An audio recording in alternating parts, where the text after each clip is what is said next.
Ya kabar-kabar angin tentang gedung itu kehororannya udah kita punya lah gitu. Nah ketika kita masuk ke PAM itu, ternyata di SPK kita dapat kunjungan ke gedung itu. Di sela-sela tembok itu ada pahat 30 sentian lah. Cuma warnanya emas, bukan berbahan emas ya. Warnanya emas, jadi daya tarik banget buat mata kita ngeliat itu gitu. Kok naruh pahat di sini ya? Dalam hati saya gitu. Pulangnya saya lewat control room, ruangan security pada mantau gitu kan. Saya dipanggil, Mas, orang PAM ya? Iya Pak, sini masuk. Gitu. Siapa yang ngedampingin? Kata security-nya gitu. Tadi Pak, pada sibuk, kita nggak didampingin gitu, tapi kita dikasih kuncinya. Sini ngeliat, di CCTV kita bertiga teh.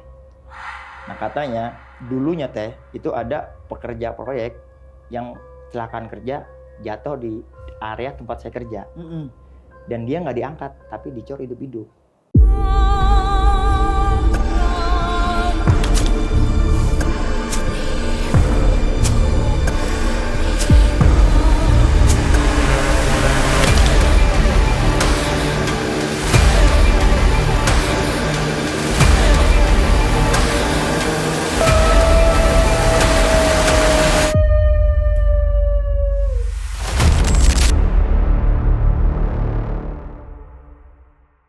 Assalamualaikum warahmatullahi wabarakatuh, sahabat mistis, kumaha, darama, alhamdulillah.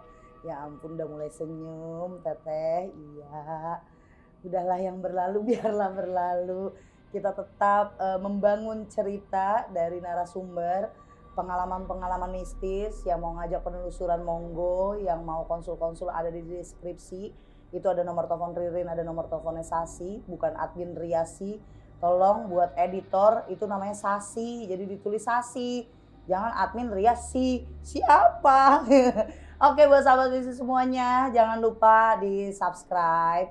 Kalau kalian suka dengan cerita-cerita dari narasumber aku, terus pengalaman perjalanan cerita banyak teman-teman yang datang ke sini, atau kalian mau cerita ke sini belum tahu bagaimana caranya, hubungin aja admin-admin aku, atau mau ceritanya teteh yang bawain boleh. Jadi jangan lupa subscribe channel Ria Puspita Official, di like juga, terus di share, komen-komen, karena tolong komennya yang baik-baik, karena saya yakin sahabat mistis masih mendengarkan apa cerita-cerita sahabat mistis. Diambil yang baik, buang yang buruk. Kembali lagi, ambil yang baik, buang yang buruk, oke? Nah kali ini ada sahabat dari luar, dari timur, Masya Allah jauh banget tuh. Timurnya mana ya? Dari Timur Misteri channel YouTube-nya. Siapa dia? Assalamualaikum Bang Ibnu, sehat? Alhamdulillah sehat. Nah, di Sumringah banget. Iya, dari mana aja ini? Saya dari tadi. Oke. Tinggal di mana Bang? Pondok Gede. Pondok Gede, Iya. Pantesan bahasanya begitu ya, Iya. Betawi banget. Tahu habis. Oke Bang, Iya. biasanya kalau duduk bareng sama saya itu ceritanya horor nih. Ceritanya cerita misteri. Kalau Bang Ibnu bangun cerita misteri di channel YouTube Timur Misteri udah berapa lama? Udah kurang lebih 2 tahunan. 2 tahun. Jadi buat sahabat mistis semuanya, siapa sih itu teh? Cek. Ada di sini nanti dicantumin ya sama Dika, tolong Timur Misteri biar sama-sama sahabat mistis cek kodam. Enggak, bukan. Cek YouTube-nya, langsung di-subscribe, nontonin. Seru-seru itu pengalaman sama sih, ceritanya cerita horor semuanya ya. Sama, ngundang Kamu narasumber. semua ngundang narasumber. Biasanya yang paling serem tuh apa yang pernah kamu dengar dari narasumber? Ini Cerita. baru kemarin banget cerita tentang perjalanan yang dia tuh tersesat di desa Subang. Oh, dia perjalanan, maksudnya dia lagi ngapain? Dia gitu? lagi nganter barang terus pulang tersesat ya. Nah terus saya di situ minta dokumentasi kan, ternyata dokumentasinya ada semua di video itu. Ketika dia tersesat, dia evakuasi sama warga. Dia sempat makan lagi di warung yang dia balik lagi tuh karena dia tersesat kan, dia muter-muter. Ya warungnya nggak ada, jadi dia sempat makan di warung goib gitulah. Oke. Apa yang dia makannya? Ya nggak ngerti. Nggak tahu ya kan. Oke, kalau buat Bang Ibnu sendiri, saya belum mau dengerin ceritanya. Oke. Kebetulan ini sama-sama kita murid dari almarhum Habibana Hasan. Iya, nah, kalau ini jemaah dari Nurul Mustafa, daerah mana? Saya sih Pondok Gede. Pondok Gede, Jakarta Timur. Alhamdulillah. Bagaimana? Enak kan ngajinya? Wah, Masya Allah luar biasa. Masih suka ziarah ke Nurul Mustafa Center? Akhir-akhir ini sih udah agak jarang gitu, tapi ya suka ziarah ke Habibana. Harus dong. Iya. Jangan jarang-jarang. Iya. Terkangennya bisa terobati. Mm-mm. Jadi kalau ngobrol sama Majelis Nurul Mustofa cuma satu kali ini yang kita ucapin, rindu. Iya. Kita doain semuanya, kita angkat tangan. Semoga Habibana di sana makin didekatkan oleh datuknya. Amin. Kita yakin Habibana pasti bahagia di sana. Semoga kita nanti juga ketemu sama Habibana, Rasulullah, dan dicintai sama orang-orang soleh. Amin. Fatihah.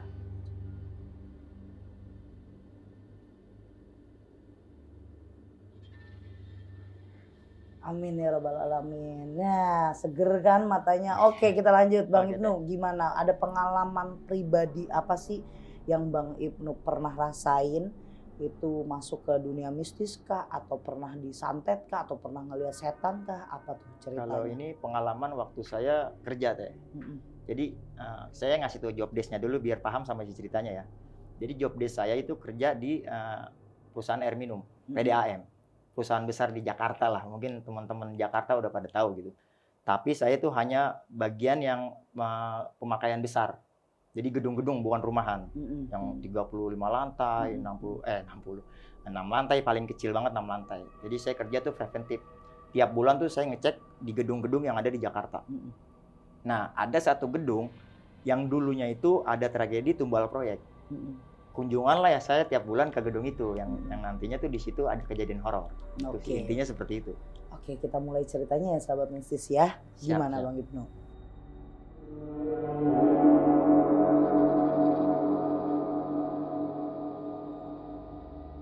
Ini langsung dari pertama nih, Teh. Nah, jadi kan di kerjaan itu saya tuh setiap bulan tuh yang saya bilang.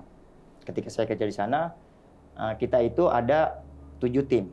Satu tim itu 2 orang kendaraan motor waktu itu. Nah, saya dapet tim itu Bang Marong, orang Depok.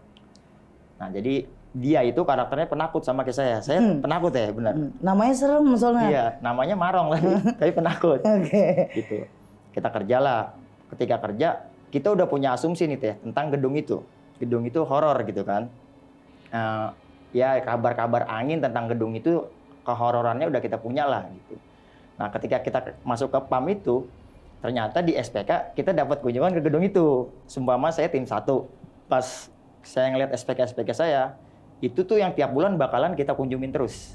Nah, saya dapat nih gedung itu gitu kan. Saya nanya ke Bang Marong, "Rong, gedung ini kita dapat nih. Berani nggak kalau ke sana?" gitu kan. Kata dia, "Ya udah kita mau nyari duit gitu. Kita kerjain aja dulu gitu." Ya udah, singkat cerita, waktunya nih kunjungan ke gedung sana gitu kan. Ada gedung di daerah Jakarta Selatan. Saya sepil aja tapi nggak saya kasih secara gamblang ya nama gedungnya. Jadi ada di daerah Jakarta Selatan itu satu gedung yang udah kita punya asumsi horor tentang gedung itu. Nah, kita berangkat nih. Dalam 1 hari ini kita ngerjain 10 titik Teh. Seumpamanya selatan ya udah 10-10-nya ada di selatan gitu kan, barat, pusat gitu. Ya udah kita dapat kunjungan ke gedung itu. Ketika kita masuk ke sana itu kan kita harus izin sama teknisi. Karena kita tamu kan. Kita minta pendampingan lah. Ya, karena awal ke gedung itu kita tuh nggak tahu titik meteran PAM-nya di mana. Nah, kalau meteran air itu seumpamanya satu gedung itu ada 3 basement. 1, 2, 3. Nah, kita pasti ada di paling bawah, di basement 3. Dan pasti kita masuk lagi ke gorong-gorong. Iya, karena kan emang pasti di bawah kan. Iya, pasti di bawah gitu. Rata-ratanya di bawah. Gitu. Ya udah kita kunjungan ke sana, kita lapor engineering. Kebetulan dipersulit nih karena engineering di sana itu kurang personil. Tim teknisinya. Dia bilang, "Mas, tunggu tim kita ya lagi pada sibuk," gitu. Ya kita kan nggak berani sekonyong-konyong masuk. Satu, kunjungan pertama ini kita belum tahu tempatnya gitu kan. Udah kita nunggu agak lama lah di sana. Nggak, akhirnya tuh ada anak buahnya yang siap nih buat ngedampingin kita gitu. Ya udah kita ke lokasi nih, ternyata ada di basement 3. Jadi basement 2, basement 1-nya itu masih beroperasi sama orang-orang yang parkir. Nah, di basement 3 ini genangan air, terus kayak lembab gitu Teh. Oke. Nah, pas kita jalan kok nuansanya udah beda nih gitu. Asumsi horor udah dapet nih dari omongan-omongan orang kan. Pas kita investigasi ke gedung itu, nuansanya seperti itu gitu. Kita udah, wah ini gimana Bang? Nah, Bang Marong kita bilang kan, udah jalan aja, orang didampingin. Ini kita bertiga kan sama yang punya tempat gitu. Jalanlah kita. Di perjalanan, di calling nih, pakai HT. Si teknisi ini, katanya ada trouble, nggak tahu apa gitu kan. Nah, kita bilang, "Bang, kita kan belum tahu tempatnya." Kata dia, "Ya udah kita diantar dulu, nanti dia bakalan pergi gitu. Kuncinya dikasih kita. Ya udahlah minimal kita tahu dulu tempatnya gitu." Ya udah kita jalan ke lokasi. Jadi di basement 3 itu kita masih turun tangga ke bawah teh. Jadi di situ ada bak meter, yang mana bak meter itu kedalamannya ya 2,5 meter. Harus Udah, masuk iya, ke dalam. itu udah di basement paling bawah dan harus masuk dalam lagi. Nah, di samping bak meter itu ada ground tank. Ground tank itu di bangunan yang kurang lebih di gedung itu ya, kisaran mall sama hotel. Itu tinggi banget tuh, Iya. kisaran 30 gedung, 30 lantaian lah. Jadi ground tanknya itu bisa 3 kali lipat dari kolam renang teh. Gede lah ya. Itu di samping kita kerja, jadi hanya suara air gitulah. Udah kita minta kunci, udah dia pergi kan. Nanti kita bakalan balik lagi ke ruangan engineering karena buat minta ACC tanda tangan gitu. Udah nanti kita ketemu di ruangan engineering gitu. Udah dikasih titipin kunci, kita kerja nih. Nah, saya ini dari kantor dibekali gas detektor. Karena kita kan harus masuk ke gorong-gorong. Ngerinya ada kadar gas yang Beracun lah. Iya, masih beracun lah, masih bahaya gitu buat kita. Dan kantor saya itu kantor perusahaan besar, nggak ngasih alat yang abal-abal gitu. Saya pas ketika sampai di bak meter itu kita buka dulu tuh. Kita buka uapnya itu kita diemin dulu biar keluar gitu kan. Kalau memang ada gasnya baru kita kalibrasi udara buat masukin gas detektor. Kejadian pertama yang janggal nih menurut saya, pas saya masukin gas detektor, ini mati total. Apanya? Gas detektornya. Oke. Jadi kan dia tuh ada lampu indikator gitu teh. Kalau semuanya merahnya udah kedap-kedip ini berarti ada kadar gasnya di dalam gitu. Tapi kan itu kan kondisi mati. Kita ini bingung nih, mau turun tapi ini alat mati gitu. Kan bahaya buat kita. Nah, si Bang Marong karena kita orang kampung gitu ya. Udah pakai cara kampung, dicipratin air aja. Nanti gas katanya ketika ada air masuk ke dalam ruangan itu gasnya bakalan keluar gitu. Pakai ilmu kampung lah, walaupun jangan ditiru ya. Ya udah kita tunggu dulu, habis nyipratin air kita tunggu 5 menitan lah, baru kita turun. Yang jadi kejanggalan awal ini gedung-gedung sebelumnya itu gas detektor aman. Dan itu alat yang puluhan juta. Dia nggak mungkin nih lowbat gitu, karena yang saya tahu dia ngecasnya 1 hari, hidupnya bisa 3 hari teh. Itu baru kita cas loh. Jadi udah janggal lah menurut kita gitu. Tapi karena tugas kita banyak, sebenarnya nggak boleh dari SOP kantor kalau alat itu mati kita nggak boleh kerja gitu. Tapi kan kita dikejar-kejar kerjaan teh. Kita hari itu harus kelar gitu kan. Ya udah, saya yang turun. Si Marong teman saya yang nyatet nih, yang nanti saya sebutkan dari segelnya, pemakaiannya gitu. Saya turun nih, saya kerja. Saya itu dibekali tools box yang alat-alat kunci gitu. Nah, saya ngerjain nih teh kerjaan saya. Jadi ada 4 baut yang harus dibuka. Nah, saya nyebutin nomor meternya, segelnya, segala macam. Selesai kerja, ini kan kunci saya taruh nih di dekat toolbox itu, toolboxnya kaleng kan waktu itu. Jadi saya buka, saya taruh kunci, saya masang segel. Nah, pas saya lagi masang segel, ini kunci saya nih nabrak dengan sendirinya itu, nabrak toolbox yang kaleng itu, cetak gitu. Saya ngelihat depan mata saya itu kunci geser gitu, nabrak gitu, ada suaranya gitu. Saya kan panik gitu. Lu ngeliat nggak gitu? Dia nggak ngeliat karena kalingan saya. Jadi saya tuh nyemplakin pipa kerjanya gitu. ya. Iya. Nah, jadi pas kunci saya taruh nih, saya mau masang segel, nah kunci itu nabrak gitu. Terus saya panik lah, saya buru-buru, saya sebutin nomor-nomornya, nomor segelnya, pemakaiannya ke Marong yang di atas yang lagi nyatet. Udah selesai, saya naik nih.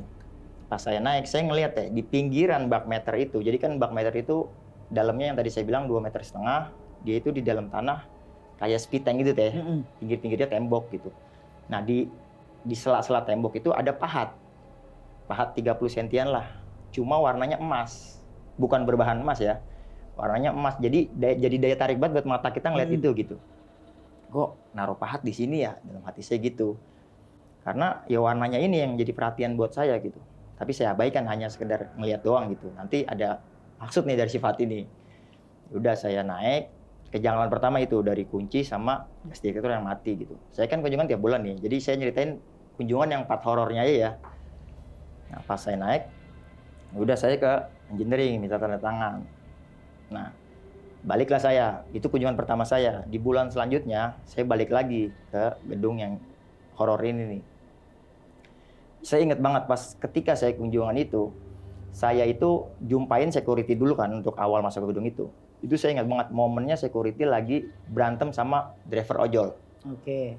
Atas dasar katanya dia jaketnya nggak mau dibuka, apalah gitu. Pokoknya dia berantem tuh. Saya izin, dia masih berantem. Udah lu masuk aja kata dia gitu. Udah saya masuk ke ruangan teknisi, saya minta izin. Nah saya lagi-lagi nggak ada pendampingan karena timnya ini selalu kurang gitu. Ya saya nekenin SOP dong karena kejadian sebelumnya saya udah horor nih teh. Saya takut gitu ada kejadian apa lagi nantinya gitu. Nah terus saya nekenin banget tuh ke bagian kepala engineeringnya. Saya nggak mau tahu Pak, ini harus didampingin. Di bulan kemarin saya nggak didampingin gitu. Kali ini saya harus didampingin gitu. Sebenarnya sih alibi. Karena takut aja ya. Takut, gitu. Oke. Jadi sosok SOP lah. Kata dia udah Mas, saya usahain. Singkat cerita nih udah beberapa menit saya nunggu lama kan saya komplain gitu ya, saya tekanin terus. Dia ngubungin pakai HT-nya ngubungin security. Nah kata dia ya udah Mas ketemuan aja di B2 sama security nanti yang ngedampingin security gitu. Ini kuncinya nanti titip aja ke security gitu. Udah saya bawa kuncinya saya ketemuan di B2. Ternyata saya ketemu security yang tadi lagi berantem sama ojol. Keakraban inilah yang jadinya saya jadi deket sama security karena dia ngadu. Mohon maaf gitu ya bahasa dia, sialan tuh ojol. Gua kan di sini punya peraturan gitu. Jadi marah-marah ke kita gitu. Dan disitulah kita jadi akrab. Saya tanya tentang pahat itu. Pak, di lokasi saya kerja ada pahat. Punya siapa ya Pak? Kayaknya unik tuh bentuknya gitu. Kata dia, udah lu jangan banyak ngomong. Mungkin masih emosi gitu ya. Pahatnya bentuknya kayak gimana yang kamu lihat? Pahatnya panjang. Panjang dan warnanya emas. Pahat bobok gitu deh. Iya paham. Iya. Yang gitu. buat gini kan, kertik iya, buat gitu. tukang kuli gitu. Iya. Iya buat ngetrik tembok. Jadi udah jangan banyak nanya, ntar aja gua kasih tahu kata dia gitu. Ya udah sambil jalan lah kita ke B3. Karena nuansanya serem dan kita punya asumsi horor tentang gedung itu, kita nanya-nanya lah sama Pak Security, Pak. Bangunan ini dulunya bekas apa sih Pak? Gitu. Diceritain kita sedikit sama dia. Katanya dulu itu bekas pemakaman teh. Jadi dipotong setengah pemakaman, jenazahnya dipindahin, dibangun gedung itu. Ini jadi clue juga nih gedung itu nih. Jadi emang di sekitar gedung itu ada pemakaman umum. Jadi dipotong tuh, dipindahin jenazahnya. Ya logikanya kalau jenazah itu di dalam tanah, berarti kan kita sejajar sama.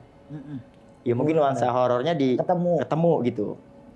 Oh gitu Pak, iya. Nah ketika kita lagi jalan ini, si Bang Marong ini ngelihat ada orang dandanan proyek. Lagi ngintip di tiang basement. Kan tiang basement gede tuh, ngintip begini. Tapi mukanya sebelah nih rusak kata Bang Marong itu. Pak itu ada yang kecelakaan kata dia gitu. Nah tapi yang anehnya setelah kita ngomong nih sama Pak Security ngasih tahu yang lihat Bang Marong awalnya ya. Tapi si security ini kayak udah terusin aja. Gak usah banyak omong kayak gitu-gitu. Tadi kayak kita nanya pahat, terus nanya sama si sosok ini gitu. Udah terusin aja. Ya udah kita lanjut jalan tuh. Emang kita bawel banget gitu karena kita horor gitu teh. Nah terus kita ngasih asumsi nih berdua si Bang Marong ini mungkin ini orang kecelakaan di luar, dia numpang parkir. Jadi dia numpang karena dandanannya tuh pakai helm proyek, pakai rompi proyek, terus mukanya ini sebelah rusak teh. Cuman pada saat itu yang lihat Bang Marong aja nih. Kamu nggak ngeliat? Saya belum ngeliat gitu. Terus ya udah kita jalan, kita kerja gitu, kita normal. Sambil kerja saya ngajak ngobrol ke security gitu, Pak ini pahatnya Pak gitu, pahat ini gitu. Ya udah lu kerja karena dia videoin juga tuh buat bukti ke engineering ya. Karena lagi videoin saya ngomong mulu gitu. Maksudnya dia bilang udah lu jangan bawel gitu. Kerjain aja. Ntar gua kasih tahu gitu. Ya udah selama didampingin ini aman teh. Kita nggak ngalamin kejadian apa-apa. Nah pas naik si security ini bilang, jadi pahat ini pernah dipindahin ke ruang control room, ke ruang security, CCTV room gitu. Itu pahat selalu pindah sendiri. Sehari semuanya sore ini dipindahin ke ruang CCTV room. Itu besok pagi teknisi ngecek meteran air ada di situ lagi. Jadi nggak mau dipindahin. Kata si security gitu. Kita masih belum percaya pada saat itu. Masa benda bisa hilang sendiri gitu kan. Nah, ya kalau lo nggak percaya terserah kata dia gitu. Pokoknya intinya itu sering dipindah cuman nggak mau gitu. Berarti mistis dong Pak tentang pahat itu. Wah mistis kata dia gitu. Ya udah. Nah kita pulang nih ke kantor. Nah pas sampai kantor, di kantor kita ini ada orang yang ngerti sama gitu-gituan teh. Saya sebut aja namanya Bang Andi ya. Jadi Bang Andi ini ya orang yang ngerti sama hal mistis gitu teh. Kita kadang punya teman yang ngerti-ngerti gitu-gituan gitu ya. Saya ceritain nih Bang Andi, Di gedung A ada pahat nih yang katanya bisa pindah sendiri. Nah, karena dia suka sama hal-hal mistis kayak gitu, dia pengen bulan depan lu jalan sama gua. Kita tukeran. Gua yang bakalan ngelihat gitu, ngelihat ya, nemenin lu ngelihat pahat kayak gimana sih yang lu ceritain katanya bisa hilang sendiri gitu. Ya singkat cerita ketemu di bulan selanjutnya, kita tukeran nih sama Bang Andi. Jadi saya jalan sama Bang Andi, Marong ini jalan sama timnya Bang Andi gitu. Tukeran, emang nggak boleh sih dari kantor, tapi kita di parkiran liar nih, nuker sendiri gitu. Jalanlah kita ke sana, izin yang sebelumnya kita ini pengennya harus didampingin.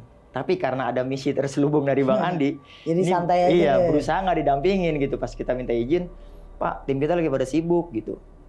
Terus kata Bang Andi, ya udah bagus, kata dia gitu, minta kuncinya aja gitu. Sekarang ini ngelanggar SOP lagi nih. Kata Bang Andi, udah minta aja kuncinya, kita nggak usah didampingin gitu. Yaudah Pak, saya buru-buru, sini aja kuncinya, saya ngerjain, dan saya balik lagi buat tanda tangan gitu kan. Yaudah kita kerja, ke lokasi gitu. Bang Andi kayak ya baca-baca apa gitu kan, karena dia ngerti sama hal-hal kayak gitu. Dia turun nih. Nah pada saat saya sama Bang Andi ini, Bang Andi yang turun, saya yang di atas gantiin posisi Marong. Dia yang kerja, memang nggak kejadian apa-apa gitu. Pas dia naik, saya diem nih, maksudnya nulis-nulis doang gitu, nggak banyak ngeliat ke dia gitu. Udah kita jalan, di jalan dia ngomong, sini dulu berhenti, masih di basement 3, dibuka toolbox kita, pahat itu dimasukin sama dia teh, dibawa pulang, dia pengen ngebuktiin katanya gitu. Udah saya minta tanda tangan ke engineering kan, dia keluar ke pos security, mencar saya nih sambil mulangin kunci sambil minta tanda tangan. Pulangnya saya lewat control room, ruangan security pada mantau gitu kan. Saya dipanggil, Mas, orang PAM ya? Iya Pak, sini masuk. Gitu. Siapa yang ngedampingin? Security-nya gitu. Tadi Pak, pada sibuk, kita nggak didampingin gitu, tapi kita dikasih kuncinya. Sini ngeliat, di CCTV kita bertiga teh. Ada yang ngedampingin kita. Nah, kalau saya ceritain cerita ini gitu ke Bang Marong, ini sama banget sosok yang ngikutin kita. Sama yang dia lihat ngintip di tiang basement gitu. Stylenya sama kayak kita, dia pikir nih orang engineering ngedampingin kita, karena style saya pun sama teh, pakai rompi proyek, pakai helm proyek gitu. Sangkanya kita nih didampingin gitu. Saya bilang, saya nggak didampingin Pak gitu. Saya ngelihat itu, kita ngelihat bareng-bareng di CCTV, kita bertiga. Cuman lagi-lagi security di sana itu pada yaudah. Tapi pas lagi ngelihat di CCTV, kamu ngehin mukanya nggak, Bang? Enggak. Jadi dia nggak jelas per berapa mukanya? detik setelah kita jalan, nyusul satu orang. Oh, oke. Gitu, enggak berdampingan bertiga gitu. Gitu. Dan namanya CCTV, jadi pas bagian dia lewat itu ya kayak cepet, nanti lambat itu. Mungkin karena ya namanya CCTV gitu kan. Ya seperti itu gitu kondisinya, mukanya nggak terlihat jelas. Yang jelas kita tuh ada yang ngikutin satu orang gitu. Dan rompi proyeknya, terus pakai helmnya itu sama yang setelah saya cerita ke Bang Marong tuh sama gitu, cerita itu. Udah saya ceritain ke Bang Andi, ya mungkin karena pahatnya kita bawa, kata dia gitu kan, mungkin itu sosoknya yang ya entahlah gitu, yang penunggu situ apa gimana. Awalnya kita belum tahu. Baliklah kita. Nah setelah pulang kerja, besok paginya saya ke kantor lagi. Saya pulang itu nggak ngebahas lagi ya masalah pahat ini ke Bang Andi gitu. Nah pas paginya Bang Andi cerita, jadi Bang Andi ini rumahnya di Kebayoran, tinggalnya di samping kali. Rumah dia itu kamar mandinya di luar teh. Jadi akses buangnya langsung ke kali gitu. Jam 3 malam katanya istrinya mau ke kamar mandi. Pas istrinya keluar, itu ada sosok itu berdiri di depan kamar mandi dia. Bangunin Bang Andi. Katanya, iya ada orang gitu, tapi mukanya hancur. Di depan kamar mandi, pas Bang Andi lihat itu nggak ada sosoknya. Istrinya yang lihat si sosok ini. Terus paginya pas Bang Andi mau jalan, itu pahat dibuka bener nggak ada teh. Di tools box-nya nggak ada. Jadi pahat itu hilang gitu. Dia laporan pas paginya tuh sama saya, kata dia, "Nu, ini energinya kuat." Kata dia gitu. Saya kan nggak ngerti ya energi apa gitu. Lu sih Bang lagian macem-macem, pakai dibawa pulang gitu kan. Sekarang lu rasain sendiri, disamperin ke rumah lu gitu. Saya yang punya pikiran besok gue balik lagi nih. Sendirian lagi, masa nggak sama nggak sama dia yang ngerti, sama Bang Marong lagi nih, polosan nih. Yang kita ketika kunjungan di sana ya benar kejawab semua teh. Ini di kunjungan terakhir ini kejawab semua nih. Ini kunjungan keempat. Iya, di kunjungan keempat ini. Ini sih ada bagian yang rutin bulan pertama ke bulan kedua. Cuman kalau buat dari kunjungan ketiga sampai keempat ini rutin urut gitu. Udah kita ketemu di kunjungan terakhir nih yang jadi jawaban semua ini gitu. Saya sebelum jalan ngomong lagi sama Bang Marong. Bang, ini kita ke gedung ini nih. Ini gimana nih? Kompromi lu siapa yang turun, siapa yang di atas. Nah, kita mau ngelihat lagi teh, maksudnya ini pahat ada nggak di sana? Nah, kita potong nih, kalau misalnya pas kemarin pas ketemu sama Bang Andi nggak cerita apa-apa lagi. Cukup cuma bilang itu pulang. Energinya kuat. Dia bilang, gue disamperin ngambil pahat itu gitu. Oh. Dia cuman kayak gitu kan, dia buat nyeritain ke saya juga saya nggak ngerti. Bener, gitu. Jadi dia nggak banyak ngomong, cuman sebatas energinya kuat gitu. Ya udah. Di kunjungan terakhir itu saya konfirmasi nih sama Bang Marong. Nanti saya ada dokumentasinya lah. Nah, saya konfirmasi. Jadi saya ngatur strategi. Jadi di gedung itu di Jakarta Selatan, saya itu naruh di mau terakhir teh. Biar saya yang semuanya taruh di SPK ke-8 lah. Jadi dari 1 sampai 7 tuh kita yang ngelayan dulu, kita lewatin dulu gitu. Ya udah sampai sampai kesana itu sore. Jam berapa tuh kira-kira? Ya jam 4-an lah. Oke. Gitu. Maksudnya ke-8-nya gedung itu, ke-9-nya kan langsung arah balik gitu, ke 10-nya. Udah kita ke sana. Nah, di sini udah kita tekenin banget harus didampingin. Jadi kita minta izin buat didampingin nih. Masuk ke ruang teknisi, itu lama teh, sampai 4:30 belum ada yang mau dampingin. Bukan mau sih, lebih tepatnya dia selalu kekurangan personil. Pada sibuk gitu, karena personilnya dikit, gedung segitu tingginya teh, teknisinya dikit. Kan random banget kerjanya tuh, dari komplainan-komplainannya kan. Tetap kita tungguin. Ada kisaran 30 menit, kita udah nunggu, ada nih satu anggota teknisi datang, ayo mas sama saya gitu. Ya udah, kita jalan. Lagi-lagi di basement 3, kita mau sampai, ditelepon katanya lift trouble. Kalau udah lift, ini udah nggak bisa ditinggal nih teh. Jadi, nah ya udah dia lagi-lagi, mas maaf ya, ini kita ada trouble lift gitu. Kalau lift kita nggak ada toleransi gitu. Kalau mas mau kerjain, mau nunggu, terserah gitu. Ya tapi kan kita satu udah tanggung, kedua ini udah sore, begitu. Kita bingung nanti, namanya basement, iya siang aja teh itu berasa. Biasanya gitu. jam berapa sebelum ini sore? Iya masih jam 1 habis istirahat gitu. Ini udah mau jam 5 nih. Yaudah, kata Bang Marong, lu mau besok kita daerah Jakbar sumpamanya SPK kita. Sekarang kita tinggalin 1 SPK dari Jakbar ke selatan. Nggak bakalan kelar tambah, numpuk nih kerjaan kita. Udah gas aja, Bang Marong gitu. Yaudah saya bismillah lah. Saya gas nih teh. Kan saya bilang dia penakut.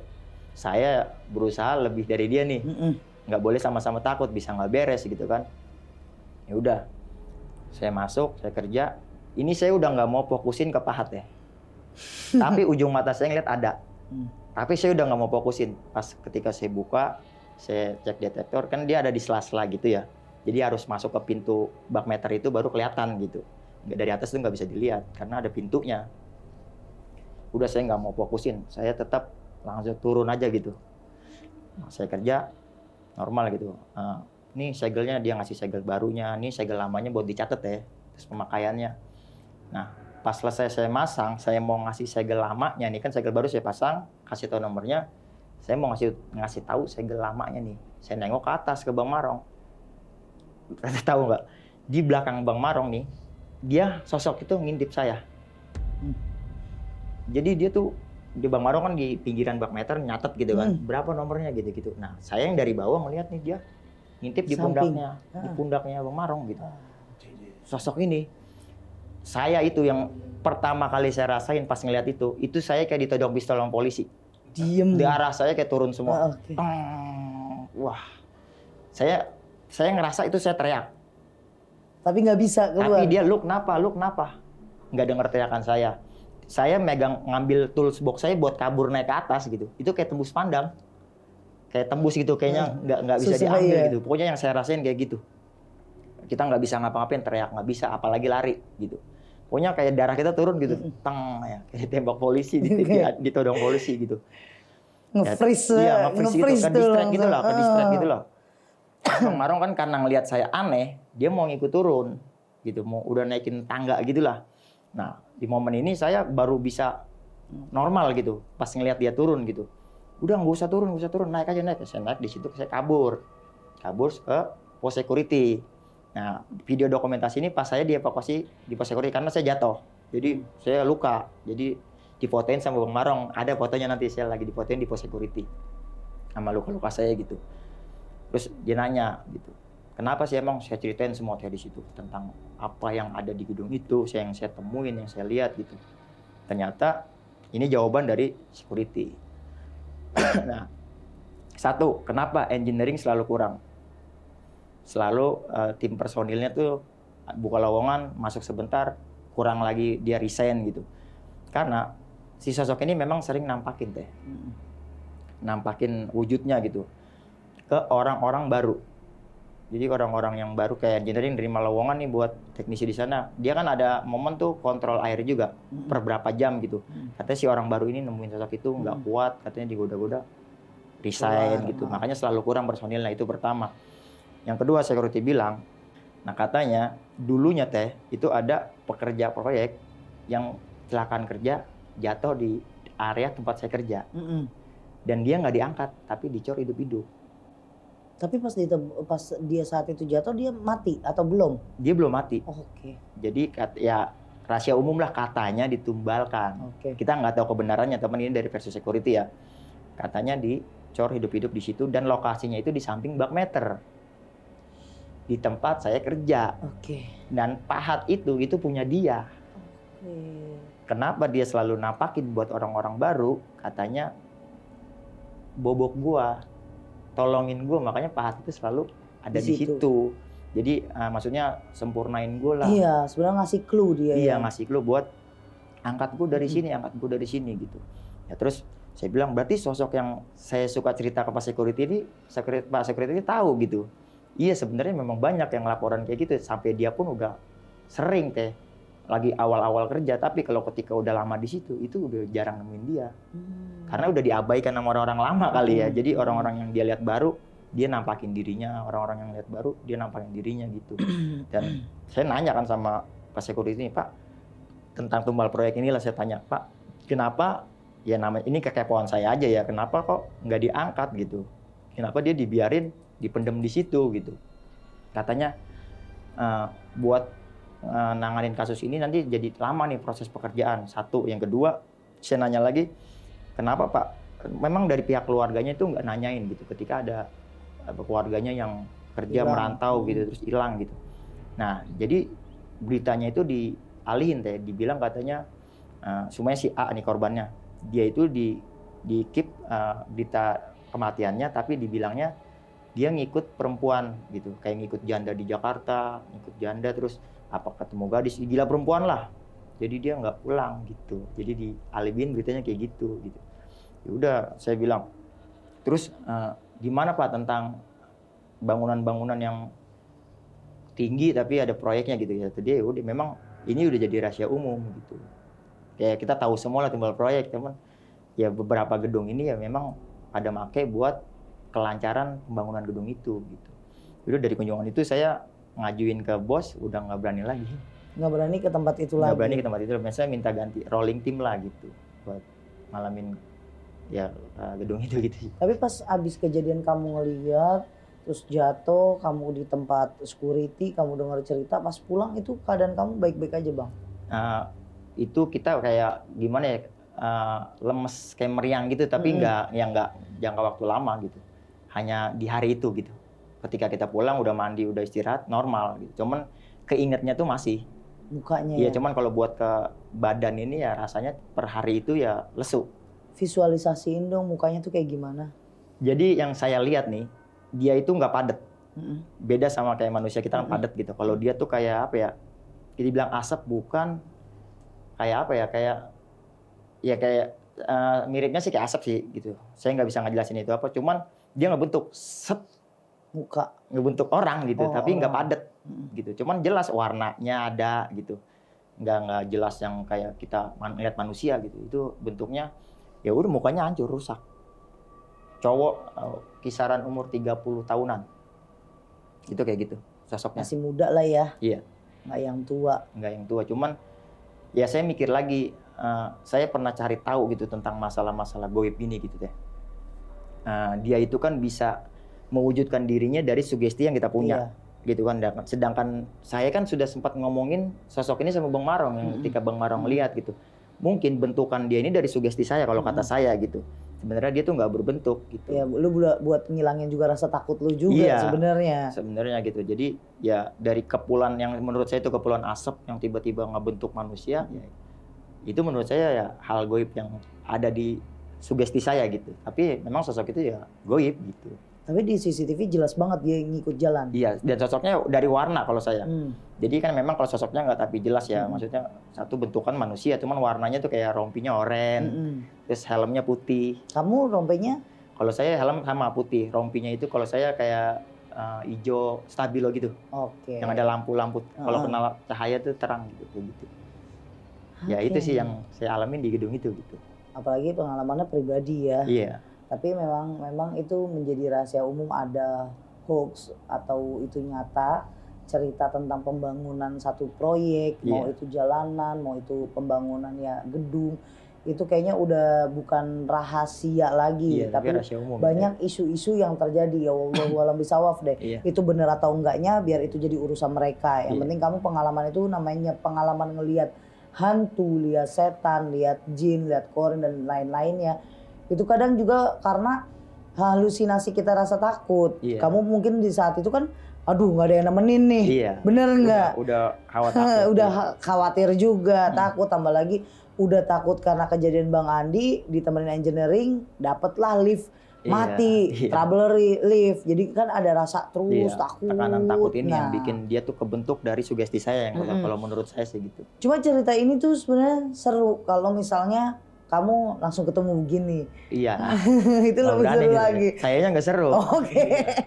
Tapi ada lagi nggak nih Bang Ibnu, selain kejadian tumbal proyek ini yang kamu pernah alamin? Pernah sih di gunung. Oh, kamu pendaki juga? Iya, suka daki gunung. Iya. Apa tuh yang kamu lihat pas ke mana? Gunung mana? Gunung Gede. Gunung Gede. Pangrango sini. Cibodas. Lagi ngapain emang? Kita lagi naik gunung. Cuma satu teman saya ini dititipin benda sama bapaknya. Jadi rombongan kita. Saya naik sama teman saya tuh bertiga. Satu orang ini, jadi ke bapaknya sebenarnya tuh khawatir sama anaknya. Oke. Cuman karena saya paling tua di pendakian itu, jadi ini barang dititipin ke saya. Kasarnya kalau dia langsung ngasih ke anaknya, pasti anaknya nolak mentah-mentah nih, gitu.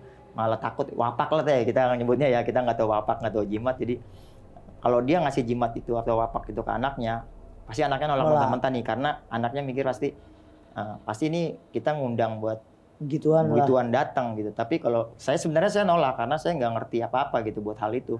Cuman karena saya paling tua dan dia sebenarnya tujuannya buat anaknya, dengan berat hati saya bawa. Itulah yang di gunung itu kita sama teman-teman ditampakin sama sosok. Yang sebenarnya sosok itu benar, adanya sosok ini dari energi si wapak ini.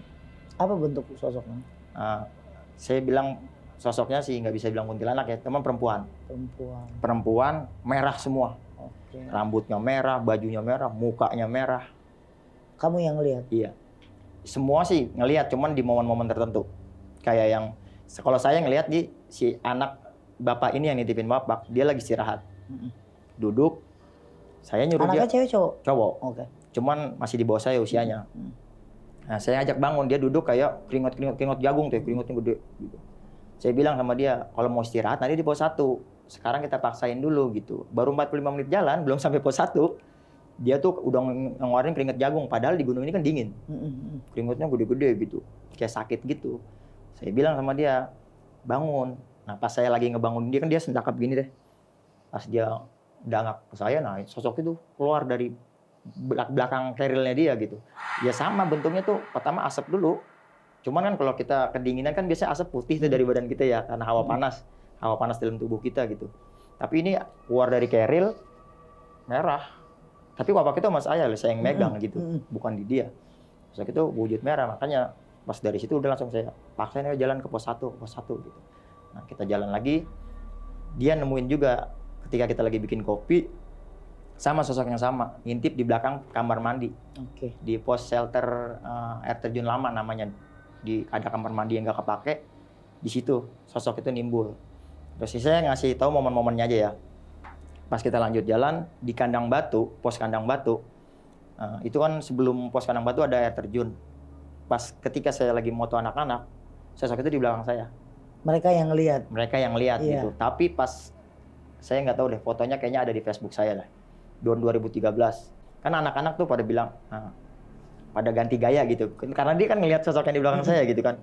Saya pikir pergerakan dia mau ganti gaya. Ternyata dia ketakutan. Nah saya di sini nggak bisa ngejepret ya. Saya waktu pakai kamera digital 2013 itu pakai kamera digital. Kalau kamera digital itu kan pas kita moto jepret dia kan nge-capture itu, srek. Terus ada di file kumpulan galeri. Nah di galeri ini nggak ada. Jadi saya pikir tar dulu gitu. Saya pikir dia mau ganti gaya. Nah ada 3 kali foto yang ketiganya kena. Nah pas saya lihat di kandang batu foto itu dikerubutin orbs. Tahu nggak? Iya. Saya tahu orbs itu dari serial TV dunia lain tuh. Oke. Saya tahu karena di zaman itu saya dunia lain apa uji nyali gitu. Ada ops. Iya, kan satu ini katanya satu jin nih, satu orbs ini. Nah ini puluhan teh, dia dikelilingin sama itu gitu hasil fotonya. Udah saya lanjut naik gitu kan karena mereka belum cerita di saat itu kita tuh belum saling cerita. Sampai kayak di pos kandang badak kita masang tenda kan nyampe sore. Jadi ada satu tenda yang mau turun. Logikanya malam ini pasti kita sendiri nih, gitu. Sepi lah di 2013 itu. Nah malamnya barulah final. Jadi kita ngedenger di luar tenda ini ada suara cowok sama perempuan ngobrol pakai bahasa Jawa. Kalau bahasa Betawinya uplek banget ya, renyah banget obrolan itu. Tapi kalian berapa orang itu saat Bertiga. itu? Bertiga. Bertiga. Jadi ngobrolnya itu renyah banget di luar tenda. Teman saya yang orang Jawa, ada orang Semarang nih satu. Dia tuh sampai nggak ngerti ini Jawanya Jawa apa gitu. Udah kuno banget mungkin ya. Nah, saya yang paling tua di situ disuruh survei. Pas saya keluar, ini nggak ada apa-apa. Kosong, itu suara jelas banget. Saya masuk lagi, anak-anak nanya, ada siapa Nu? Enggak, kosong. Saya bilang gitu kan, ngebohongin anak-anak. Maksudnya enggak, saya enggak bilang kosong. Saya bilang ada pendaki lewat, tapi udah pergi gitu. Saya masuk, saya bohong kayak gitu kan. Saya bilang ada pendaki lewat tadi, cuma udah pergi. Cuma di saat saya ngebohong, mereka berdua masih dengar suara obrolan itu. Kamu udah enggak? Saya udah enggak, berarti kan lu bohong banget gitu. Ada pendaki barusan pergi gitu. Emang saya lihat nggak ada apa-apa. Gitu. Cuman saya biar tiga-tiganya jadi nggak takut gitu teh. Nah saya bilang nggak ada orang, tapi mereka masih dengar. Ya udah kita semua takut nyetel MP3 sholawatan waktu itu. Jadi kita alihin pakai MP3 sholawat, kita ketiduran ya singkat cerita balik kita nih. Nah kita awalnya berangkat bertiga, balik berempat. Pas kita mulangin wapak ini nih ke si bapak tokoh masyarakat itu, dia memang bapaknya tuh tokoh masyarakat. Kita balikin Pak, ini Pak. Kita nggak ngalamin apa-apa gitu, kita keep lah cerita-cerita kayak gitu. Kita pulangin, terus dia bilang, lu berangkat bertiga kok pulang berempat, kayak gitu. Ada yang ngikutin perempuan yang merah ini. Katanya obrolan yang di tenda ini, obrolan dia berdua deh. Jadi isi wapak ini sebenarnya laki. Si perempuan ini tertarik sama wapak itu dan dia ngikut kayak demen gitu. Jadi saya macomblangin goib nih. Oke. Iya itu orang tua itu bilang lu jadi macomblang nih karena dia nih suka gitu. Jadi ngikutnya itu atas dasar si wapak ini gitu. Oh jadi perempuan yang dilihat dari awal datang terus sampai mau pulang itu sebenarnya bukan dari isi wapak. Bukan. Tapi di situ yang tertarik dengan daya yang apa kamu pakai. Iya yang kita bawa. Saat di tendanya gue merinding juga. Saat di tendanya lo denger dia berdua ngobrol tuh saat pertemuan. Iya.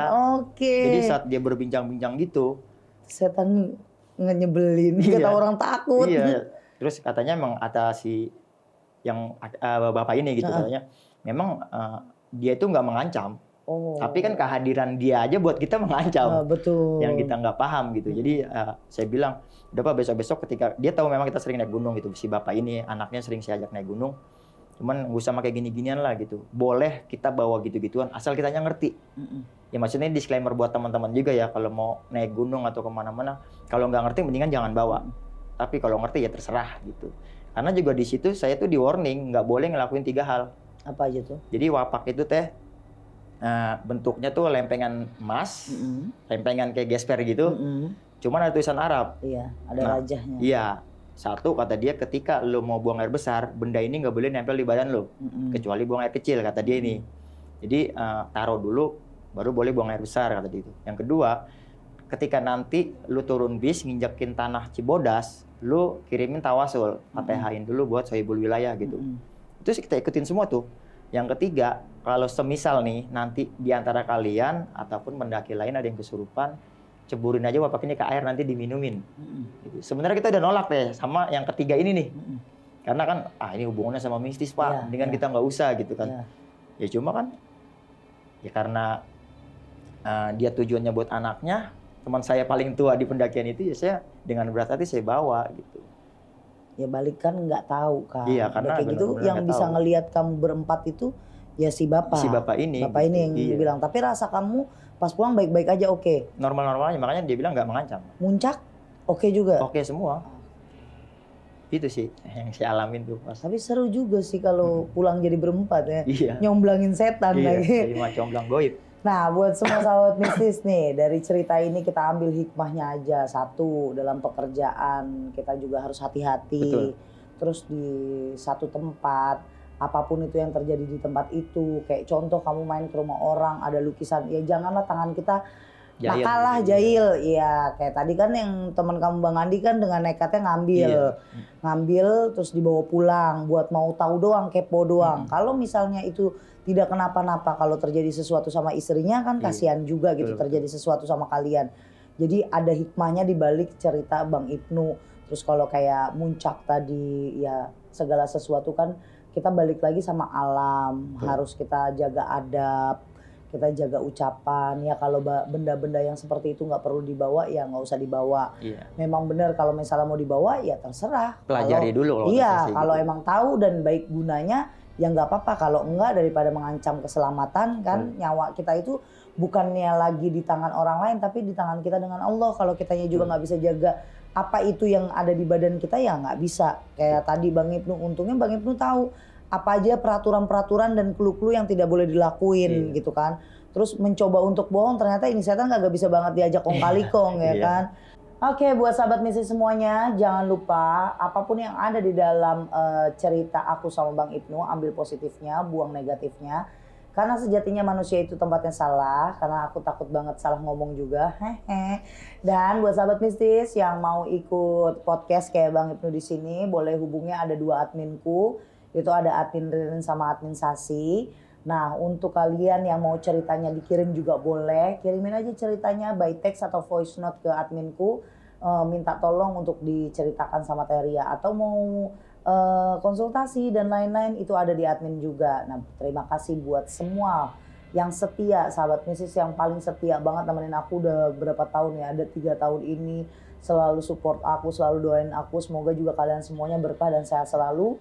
Jangan lupa subscribe, like, dan komen Ria Puspita Official. Semoga selalu membantu kalian buat memecahkan masalah imajinasi kalian dalam perhantuan.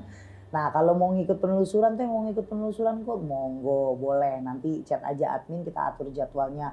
Yang mau kepo-kepoin, mau apa, bahas apa, kayak contoh kandang bubra teh, pesugihan ini teh, dibahas teh gitu. Terus penangkalnya apa? Penangkalnya cuma 3, keimanan kita, pikiran kita, dan kesehatan kita. Jadi buat sahabat mistis semuanya, rajin ibadahnya, jangan lupa makan makanan yang sehat, pola tidurnya jangan kayak saya, pola tidurnya masih ngawur karena nemenin kamu, buat kamu. Jadi aku syuting malam-malam. Ya, kita saling mendoakan aja ya. Terima kasih Bang Ibnu atas waktunya. Nanti juga aku ada di channel YouTube-nya Timur Misteri. Jadi dengerin dulu cerita ini, terus langsung mampir ke channelnya Timur Misteri. Oke, terima kasih. Assalamualaikum warahmatullahi wabarakatuh.